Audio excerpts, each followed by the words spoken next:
Voilà, c'est bientôt la fête de la jeunesse.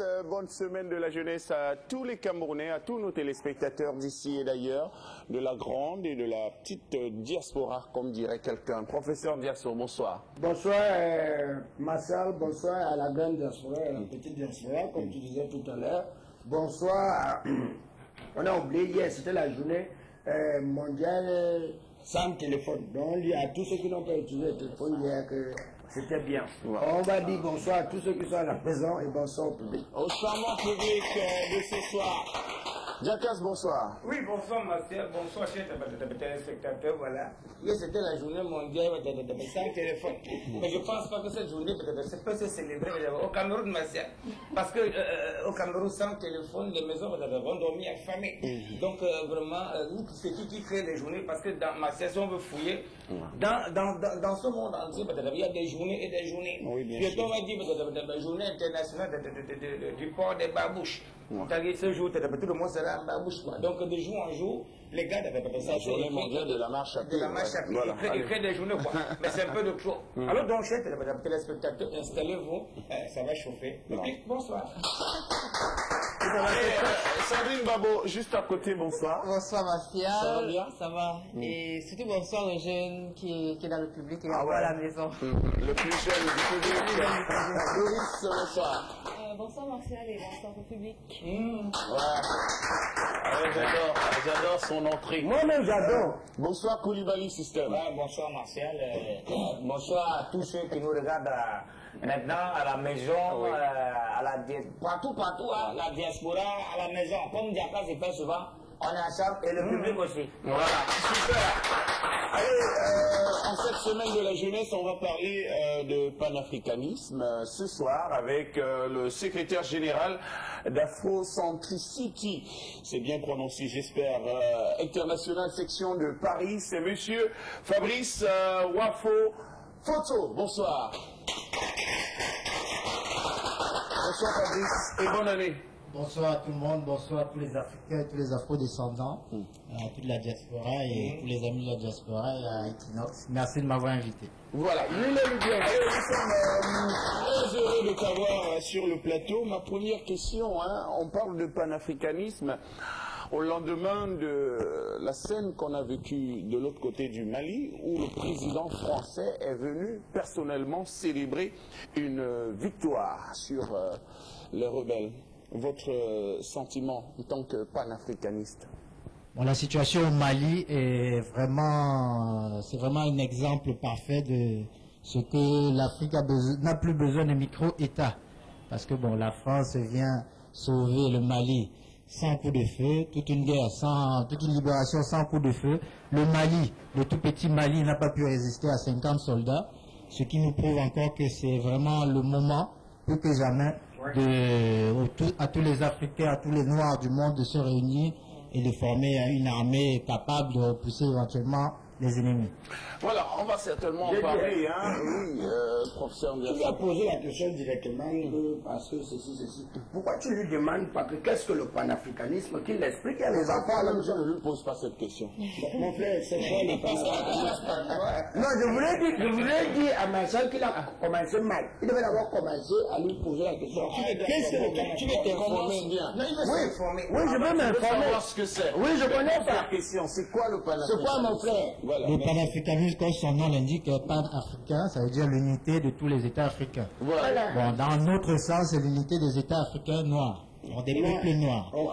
Des peuples noirs, bon, nous on appelle ça aussi kémitisme. Voilà. Kémitisme. Voilà. Je suis satisfait, mais on peut continuer. Oui, On ne peut pas continuer. Sans transition, directement.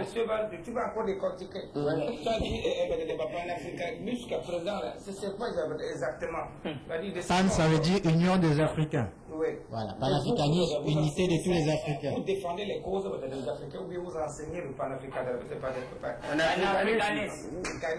Je me définis comme, on va dire, panafricain pour que tu comprennes, mais plus comme kémite. Donc ça veut dire que je lutte pour que les Africains soient unis et puissent profiter de leur sol et de leur sécurité. Vous êtes secrétaire général de l'Afrocentricity. Afrocentricity. Afrocentricity. Afrocentricity. Voilà, en fait, c'est un mouvement qui est né aux États-Unis, qui prône l'afrocentricité. C'est pas une loge? Non, non, il n'y a pas de loge. Les loges, il faut laisser ça à ceux qui aiment les endroits un peu fermés. Bien. Donc, c'est né aux États-Unis. Bon, ici au Cameroun, je fréquente une... j'ai failli dire loge. En tout cas, un mouvement afrocentré qui s'appelle le Baobab. Donc, Voilà. on fait le même boulot. On prône le panafricanisme, on prône le kémitisme. Allez, super. On va y revenir dans la deuxième partie. On rappelle, aujourd'hui on célèbre la comédie. C'est quoi? Aujourd'hui, c'est là, on commémore le rappel aux ancêtres de d'un illustre écrivain panafricain qui est mis Cheikh Anta Diop. Voilà. Allez, on va certainement parler dans la deuxième partie de cette émission. Diasso est bien édifié maintenant, Diakas aussi. Allez, ce qui s'est passé tout près d'ici, on veut certainement en parler avec l'info du jour que nous propose Sandrine Babo, tout de suite.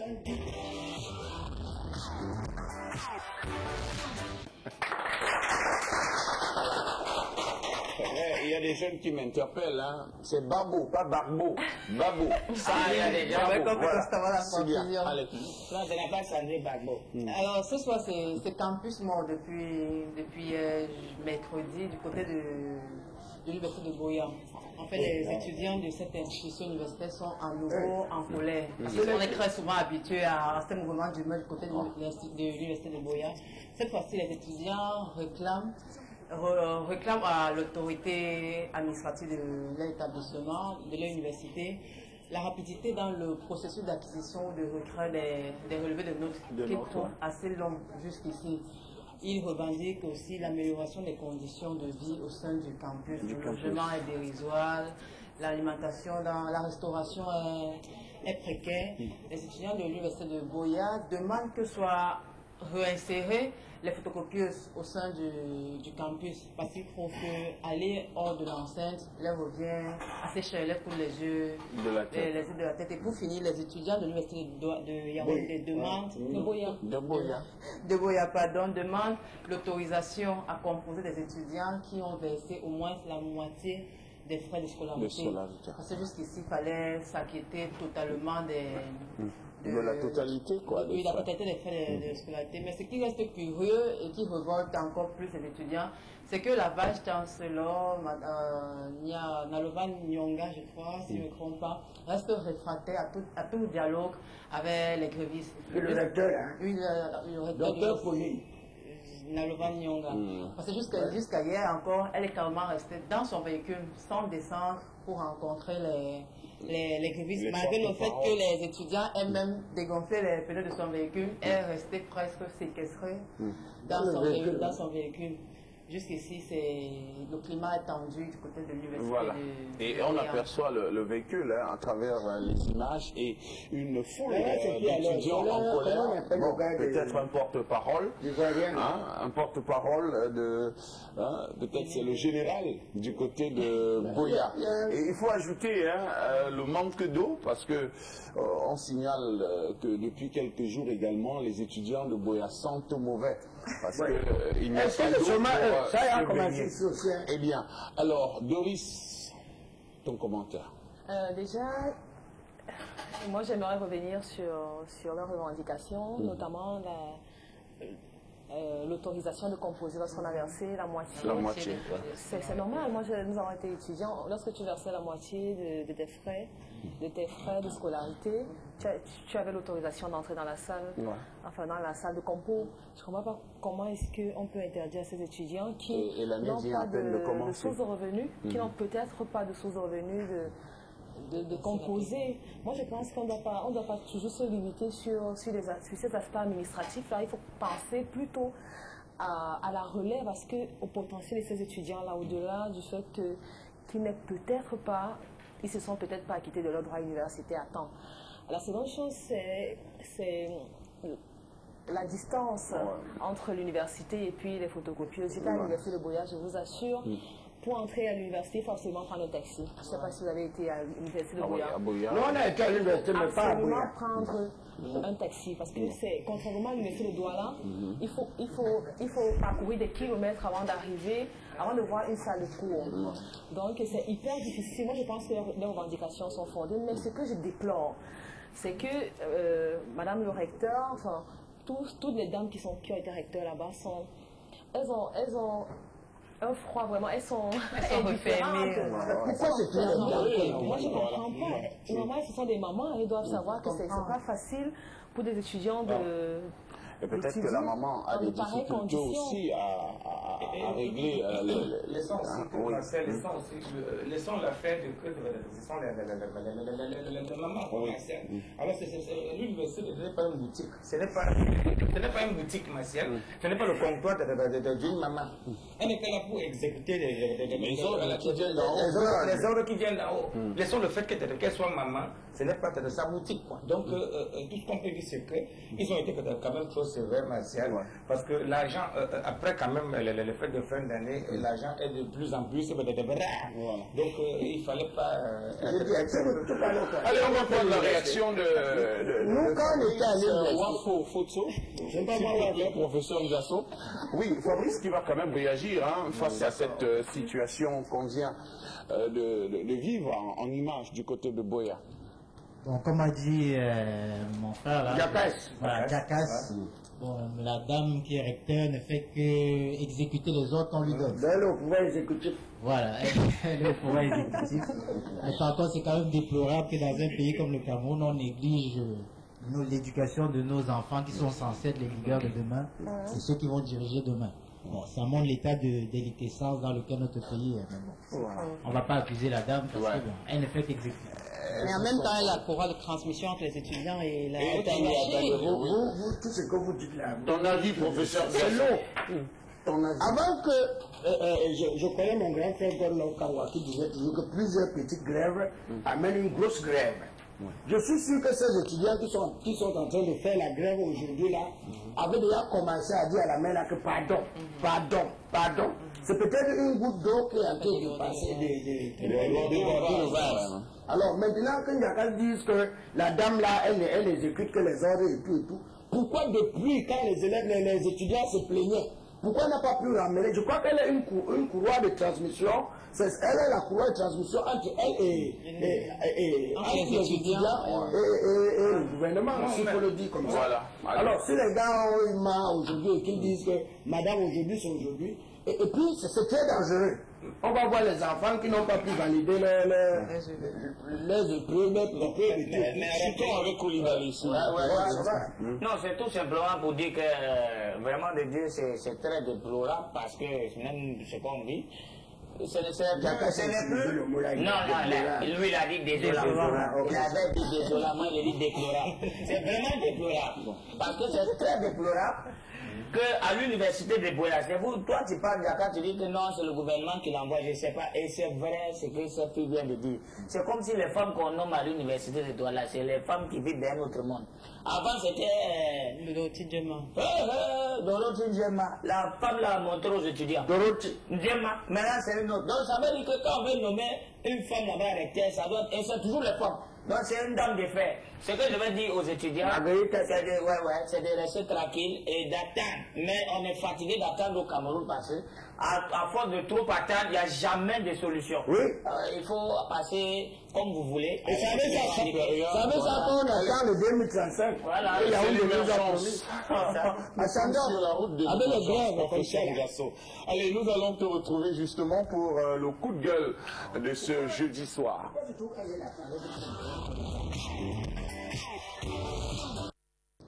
Allez, on te renvoie le ballon, simplement. Tu me l'envoies? Le ballon. Comment tu as su qu'il parlait du ballon? Vas-y. Je voulais dire au ministère du sport, vraiment, que si quand ça te dépasse, tu laisses, tu abandonnes. L'Africa Foot, vraiment, si ça les dépasse, qu'ils abandonnent. Je vous manque pas. Le Nigeria qu'on voit aujourd'hui là, c'est une équipe qui a formé des jeunes après 4 ans.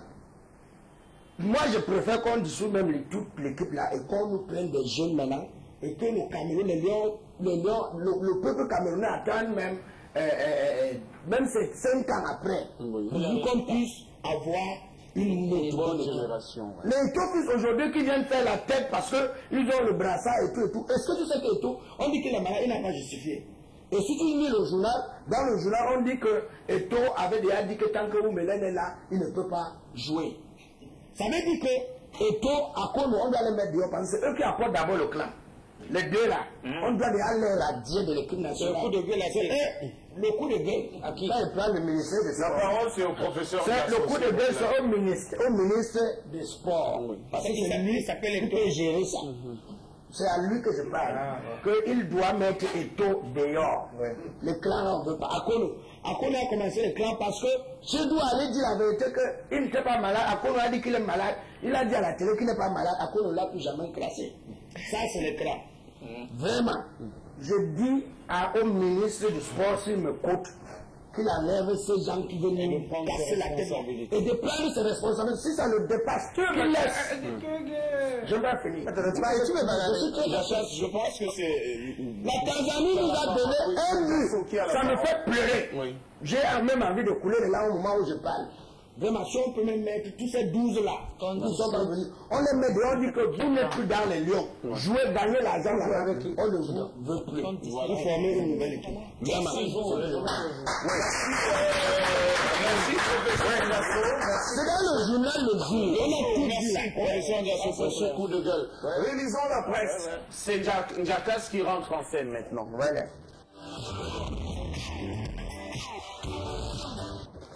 Bien, Njakas. Réalisons la presse avec Voilà, toi. oui. C'est bien vrai qu'il faut dissoudre Martial, mais il ne faut pas confondre torchon et chiffon. C'est un élément du journal. Tu commentes l'info. Voilà, ok, c'est dans le Parce qu'il journal. faut souvent du temps pour avoir une qualité de joueur. Comme ça, il faut des années. Voilà, On a compris qu'il voulait dire. Ils s'embrouillent. Tout le peuple camerounais est en train de voir. Est-ce qu'on va dire quoi? Qu'est-ce que tu voulais C'est même le seul maintenant qui le supporte. C'est le seul. Réalisons la presse maintenant, si tu le veux bien. C'est la presse. Tu es le seul qui le supporte. C'est 1-0. La parole est peut-être on va avancer, je vous en prie. Mais je préfère tout le foot ça. Est-ce que je peux faire plus de commentaires sur le coup de Non, c'est gueule. ma revue. Il faut dire à Ndaka, c'est pas faire mes coups de gueule. Je ne fais pas les coups de gueule en fanatisme. Je dis la réalité et je quitte sur ça. Nous sommes en Lui le jour. C'est le Et si c'est quoi le téléspectateur qui jour? apprécie les déclarations de chacun sur le plateau. On revient. Maintenant, réalisons la presse. Compagnon. Pas de commentaires sur le coup de gueule. Même comme la presse n'est pas toujours fournie. Elle n'est pas fournie. Alors donc, j'ai quand même ramassé dans l'actualité martiale, un serpent cause un accident grave. Voilà, un serpent a causé un accident grave. Donc la scène s'est produite du côté de Yaoundé, au quartier de Ngousso. Vous connaissez le quartier Ngousso. Alors cette histoire de charlatan qui marche avec des serpents là. Tu connais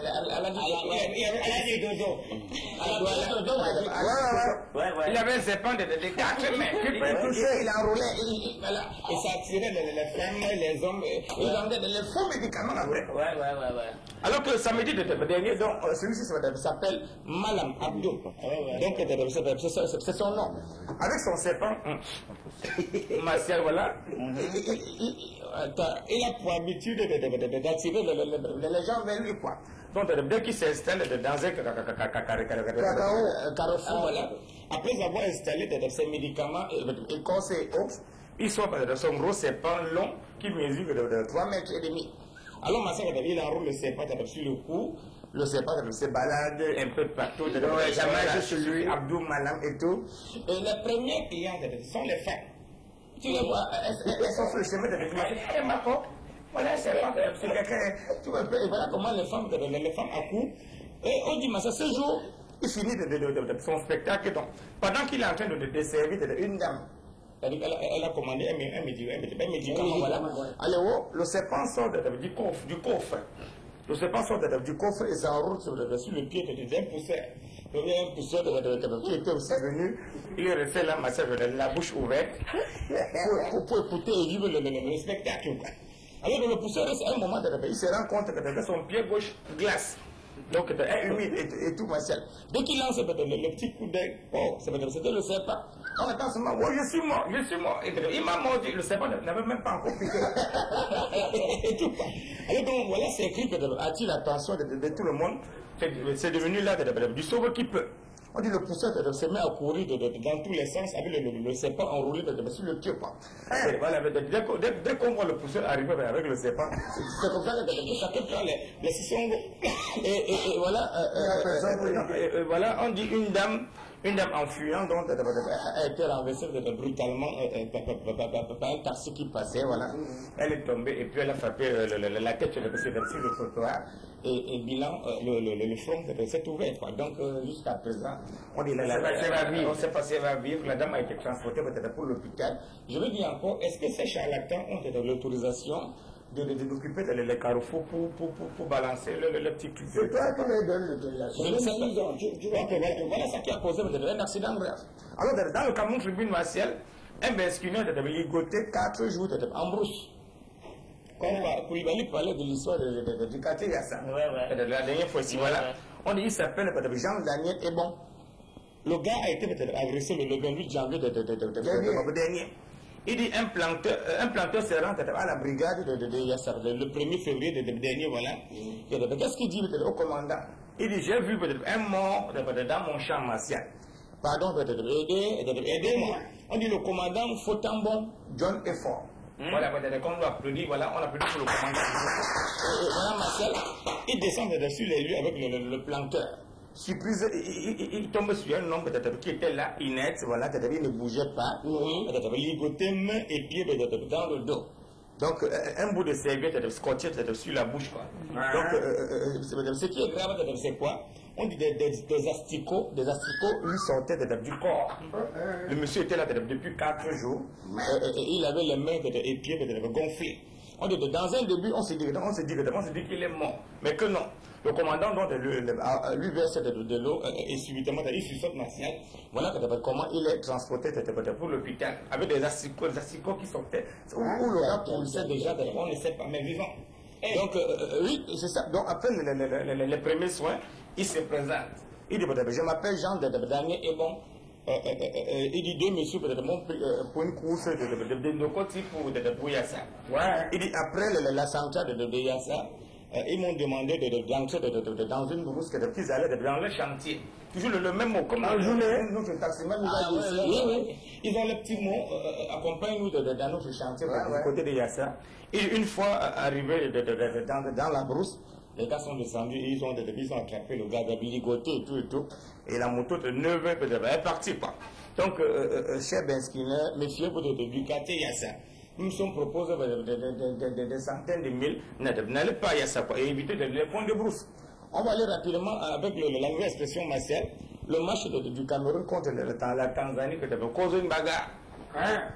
Tu parlais tout à l'heure du match. Il y a Idriss Femen de 22 ans. Voilà, 22 ans qui se met à gueuler de Serge Nguidja hier, de 25 ans. Il dit, mon frère, il faut annuler, et comme tu as dit, il faut annuler, dissoudre l'équipe nationale. Voilà, il dit, même la Tanzanie, voilà donc Serge Nguidja, le supporter du numéro 1 de Samuel Eto'o, voilà, qui se met à dire, on a battu le Cameroun, mais on n'a pas battu Samuel Eto'o, parce qu'il n'était pas là. Voilà donc les tensions se mettent à monter. Serge dit, quel match même avec Wemelen comme capitaine? Parce que il faut aussi applaudir parce que c'est Wemelen le capitaine. C'est vrai qu'on a battu le Cameroun, mais ça fait rire tous ceux qui étaient au stade parce que c'est Wemelen qui a entré avec le brassard. Il le mérite. Il le mérite parce qu'il était le plus ancien. Mais le supporter de Samuel Eto'o, Serge Guijo dit que comment est-ce que Wemelen était un joueur de canon de Yaoundé? peut être subitement capitaine dans l'équipe nationale. Ça veut dire que c'était une équipe nationale Z, même pas B, donc même pas C, même pas D, même pas V. Mais ceux qui étaient dans l'équipe nationale Z. Donc voilà, il ne faut pas dire que le Cameroun a été battu parce qu'on ne sait même pas qui a joué. Donc les tensions sont montées, une bagarre s'est déclenchée. On dit ils ont vraiment des habilités, ils se sont blessés même. Heureusement que les habitants du quartier étaient là peut-être pour se séparer. Donc pour un match, les gens peuvent mourir. Oui. Donc revoir quand même ce qui ne passe pas mal dans l'équipe nationale. C'est vrai. Alors moi je suis avec Abou, dans la nouvelle expression qui a posé son petit coup de crayon. C'est son excellence, toujours je vois la non, il a dit là, son excellence Paul Biya est en train de visionner. Il se peut que Abou aime bien faire le chef de l'État boire du vin, voilà. Avec du vin, il a dit un verre de vin. On dit Paul Biya n'a pas reçu un accueil digne d'un chef d'État en France. C'est à la télé que on a lancé la France. Voilà que la riposte selon Abou, du chef de l'État, ça me laisse à 37. Mitterrand est venu, il est parti, virgule. Chirac est venu, il est parti, virgule. Sarkozy est venu, il est parti, virgule. François Hollande va régner, virgule. Il va partir, il sera toujours là. Nous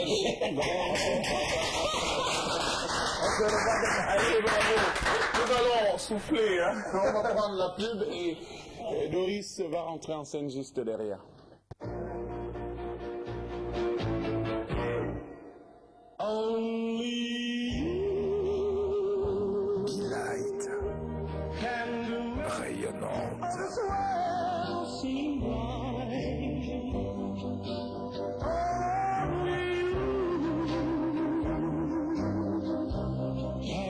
Majestueuse.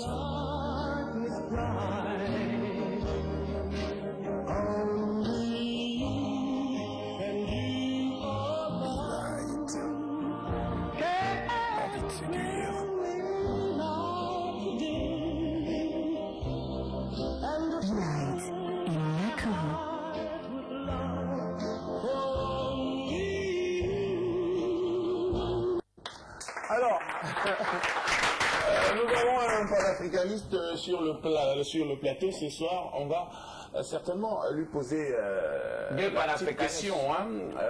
Comment est-ce que tu apprécies l'accueil réservé au chef de l'État en France? Bon, comme a dit le caricaturiste, hein, bon, même le chef d'État, comme si on l'appelle comme ça, vu qu'il n'a pas été... En tout cas, il n'y a que les Camerounais qui savent qu'il était là-bas. Et ça montre bien qu'il est juste allé... Bon, c'est un sous-préfet qui est allé... qui a le rapport à son vrai patron. Voilà. Allez, Doris maintenant nous propose la lettre anonyme.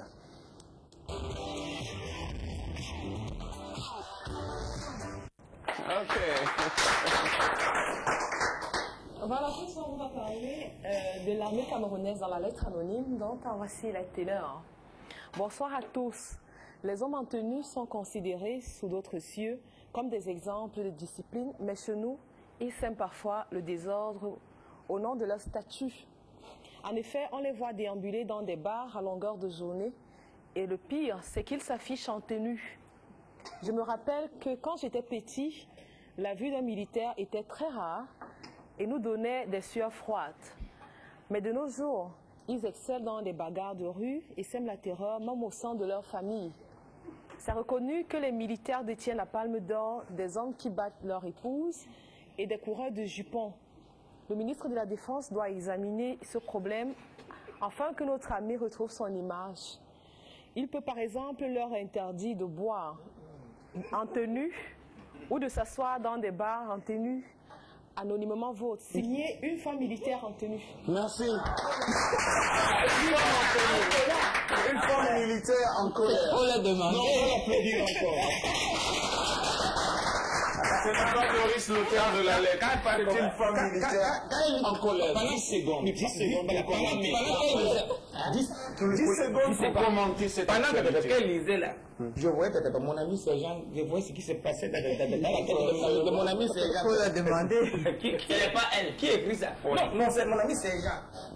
C'est la grande question que tu te poses. Il a dit déjà au bas. Donc, quand on lit les choses, quand on valide des trucs, Je veux dire un mot là-dessus. c'est tout simplement comme cette femme, c'est une femme militaire qui a écrit. Une femme militaire en colère. Donc elle est dans le corps, elle est passée, il y a des gens qui font bien le métier, qui sont nobles et tout, mais il y a beaucoup de brebis galeuses. Voilà, et tout. Mais je vais te dire, un bon militaire, un bon policier au Cameroun, quand il ne boit pas la bière, on va au moins 4 bières, mais ce n'est pas...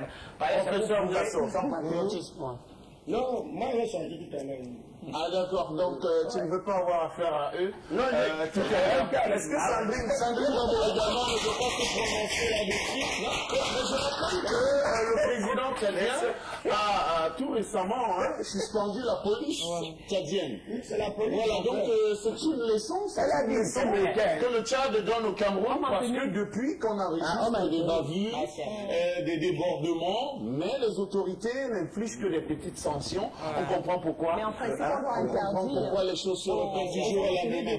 Oui, Koulibaly, tu sais la parole, tu vas la prendre véritablement avec la revue de presque tout.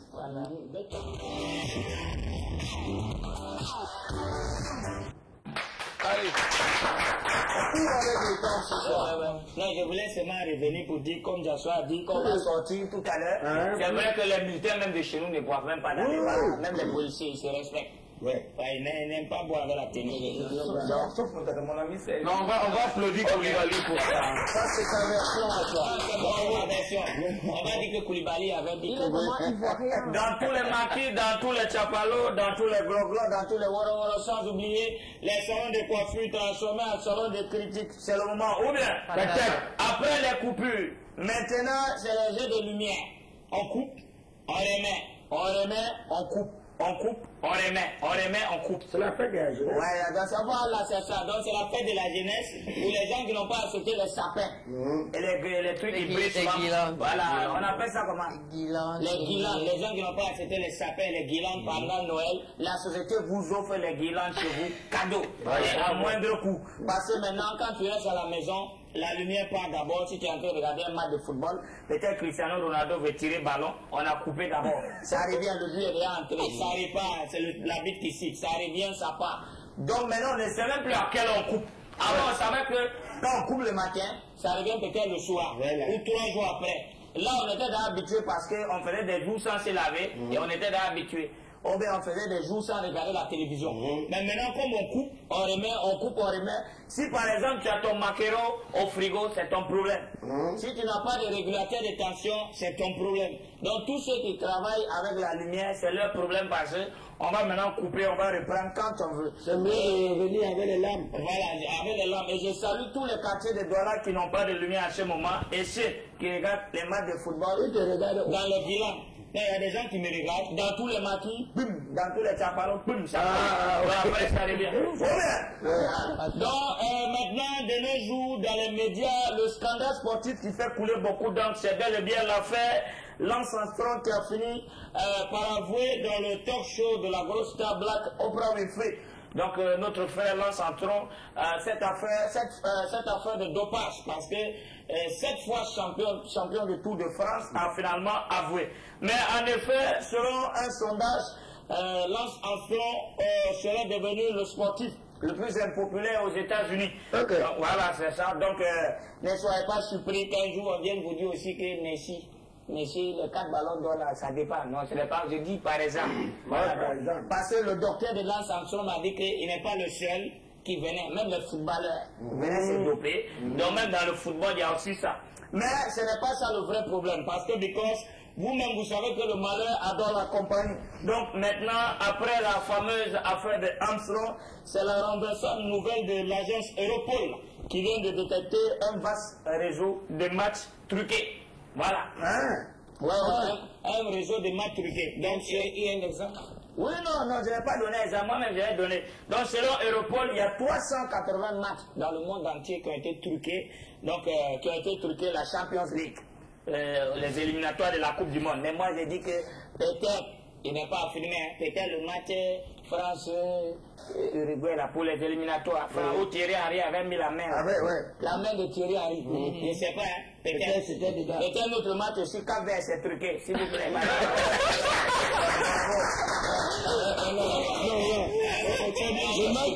chercher. Non, non, c'est Viens chercher. C'est vraiment ça peut être ça.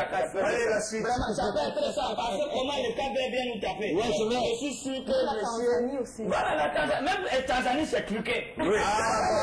Ça aussi. Voilà les matchs truqués. Le Cameroun a au moins 2 matchs. Je m'ai truqué que, s'il vous plaît, même avec la Libye. C'était truqué. Moi, je vois ça maintenant. Voilà, on va le voir. Tous nos matchs ont été Même la truqués. finale avec l'Égypte. C'était truqué. Oui, c'est là-bas qu'il y avait alors bien le trucage. Voilà, c'est ça. Donc, tous nos matchs là, on avait truqué. Là où sont courés derrière. Parce que c'est qu'on est 6 fois chaque Voilà, c'est qu'on a 6 fois. Il faut revoir. Donc, revoyez les matchs là.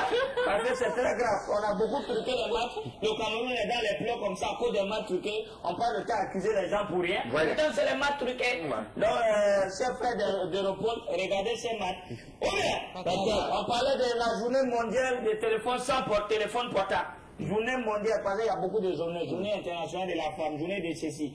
Hier, c'était la journée mondiale sans téléphone portable. Mais est-ce qu'un Camerounais, un vrai Camerounais de pure souche, peut sortir de chez lui sans téléphone portable? Un bon Camerounais préfère laisser son argent à la maison. Il préfère laisser tout, mais sortir avec son téléphone portable. Parce que le téléphone portable au Cameroun, c'est vraiment, c'est tout. C'est la maison. C'est plus que l'argent. C'est plus que l'argent. Pour les femmes, par exemple, au Cameroun, les gars draguaient, ils envoyaient les lettres, l'enveloppe, on écrit les lettres d'amour à une fille, par exemple, Doris, elle prend et regarde, oh, je t'aime, je t'adore, j'ai dormi sans te voir, je suis malade de toi, il drague, il revient chez Doris le lendemain. C'est splendide. Aujourd'hui, il n'y a plus ça. La drague, c'est le téléphone. Dès qu'un gars voit maman ton numéro de téléphone, la fille a gardé, c'est fini. Ouais. Là, c'est terminé, il ne va plus souffrir comme avant, Ouais. comme pour prendre. Mais on dit que trop d'utilisation des téléphones portables, ça nuit.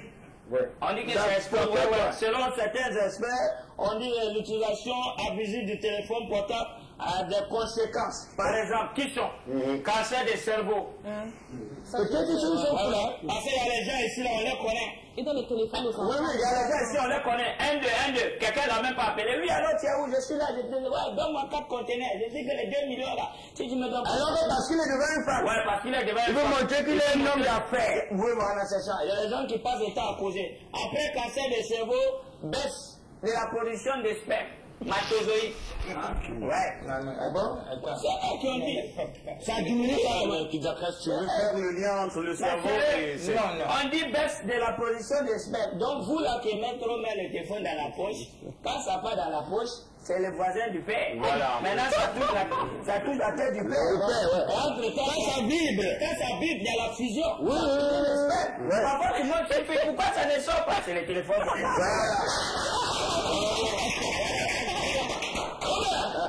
C'est terminé. Il y a que les Nanga. Les Nanga n'ont pas besoin.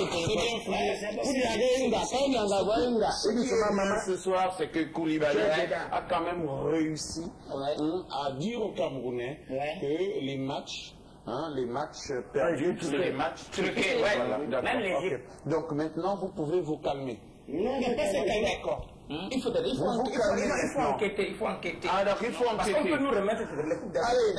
On va retrouver Fabrice Wafo Foto.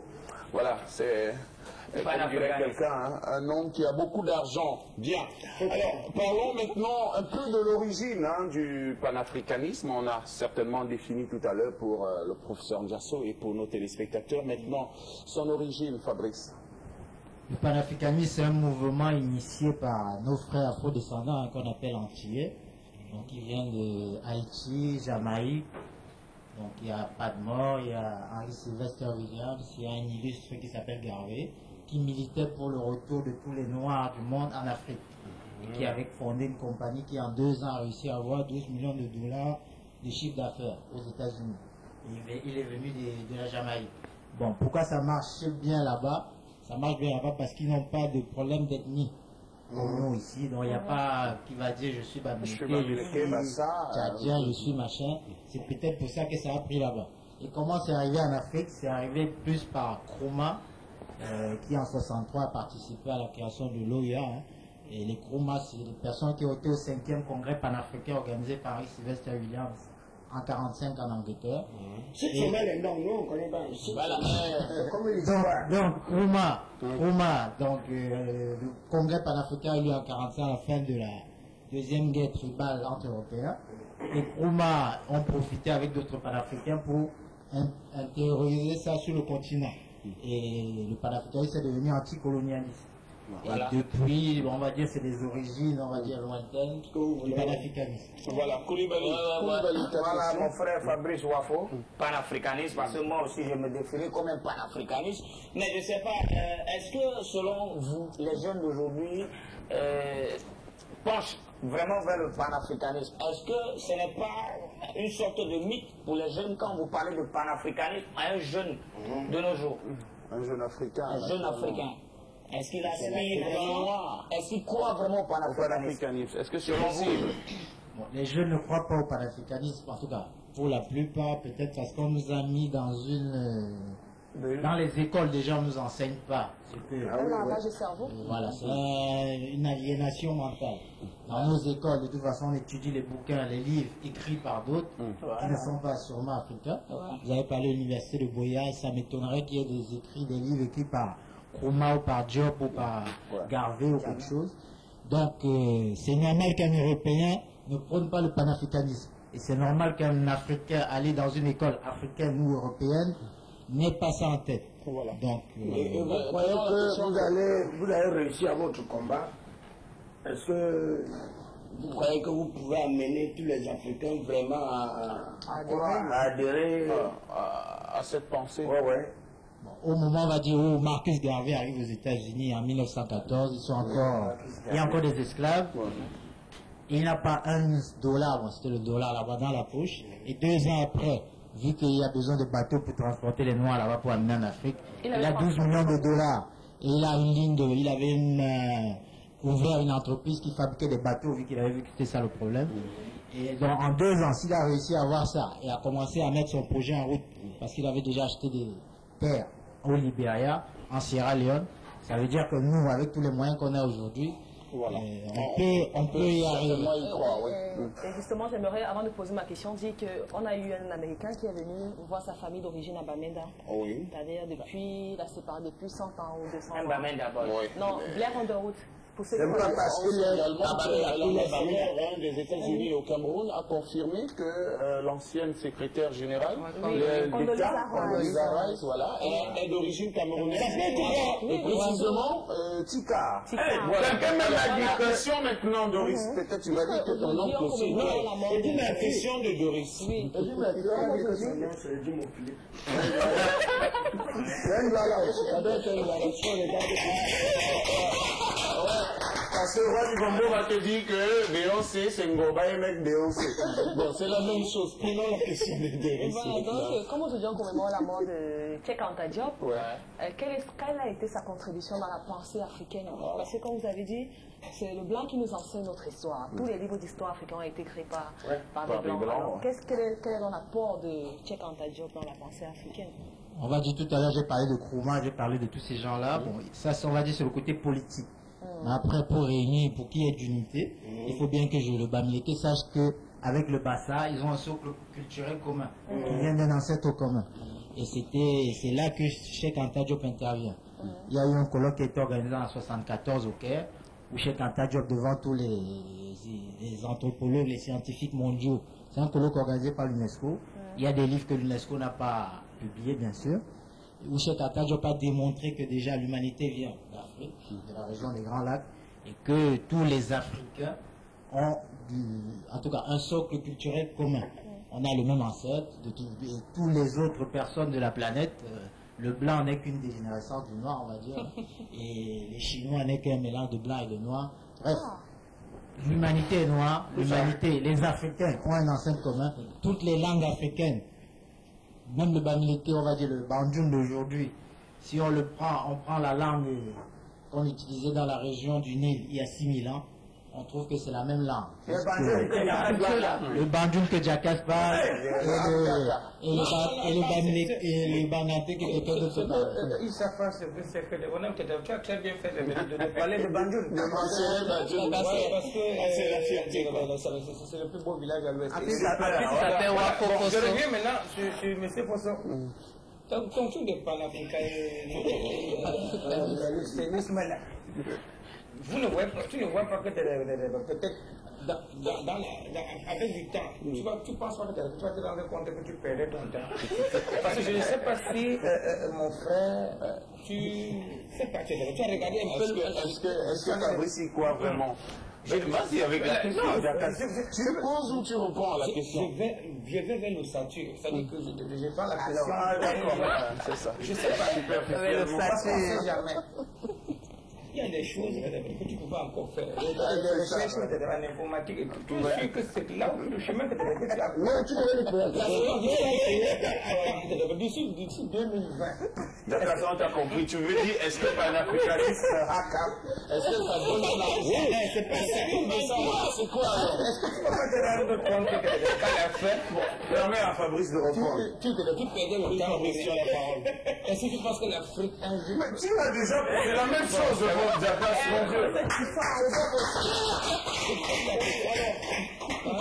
Bon, dans le panafricanisme, comme tu dis, que je promeux, en tout cas que chez Kantadio promeut, il y a la reprise en main de toute notre économie. Donc, si c'est pour l'argent, par exemple, ça veut dire que dans le cas du Cameroun ou des pays africains, si on était vraiment fort, on n'aurait pas besoin de vendre, ou plutôt de laisser prendre notre pétrole par d'autres. C'est parce qu'on est faible que Bolloré ou autre, que Total peut venir se servir, partir, et te laisser toi, Jakas, à Banjou, dans ta petite case, et rien. Donc maintenant, si on est fort, si on a un État africain solide, comme les États-Unis aujourd'hui, on aura de toute façon, les États-Unis, ils étaient 25 à l'époque quand ils se sont fait. La Chine, il y a un siècle, qui n'était pas la Chine. Parlons d'un État unitaire africain.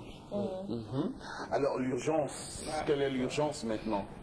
Pourquoi l'urgence de former les États-Unis d'Afrique? L'urgence vient de la situation actuelle du monde, géopolitique du monde. Nous vivons mal. Non, nous vivons pas mal. Nous vivons même encore mieux que d'autres. Voilà. Alors, Oui, Fabrice Foss, moi je voudrais savoir, au-delà de Marcus Garvey Opek, fondateur du panafricanisme, et de Nkrumah qui a, comme vous avez dit, intériorisé cette doctrine en Afrique noire, qui sont les autres pionniers qui ont suivi, à l'exemple de... Par exemple, en Afrique, il y a Julius Nyerere aussi qui était au Congrès panafricain. Il y a Jomo Kenyatta aussi qui était au Congrès panafricain. Il y a Haïlé Sélassié en 63 avec Nkrumah et d'autres. Et avec Sékou Touré qui avait même décidé de fonder le premier État. Et vous, personnellement, vous entendez laisser vos remarques? Je dis, hein. Vous, personnellement? On parle de Fabrice Wafofoso comme leader du panafricanisme, comme Nkrumah, comme Nyerere. Non, ici au Cameroun, par exemple, je travaille avec le Baopa. C'est un groupe de réflexion sur ce qui doit être fait, ce qui peut être fait. Comment, bon, parce qu'avant d'agir, il faut bien mettre les bases. C'est ont commencé là, les solutions qu'ils ont laissées, c'est les caisses. Les solutions, vous pouvez les retrouver dans le livre. Parce qu'il faut lire aussi le livre de Cheikh Anta Diop, Nation Agriculture.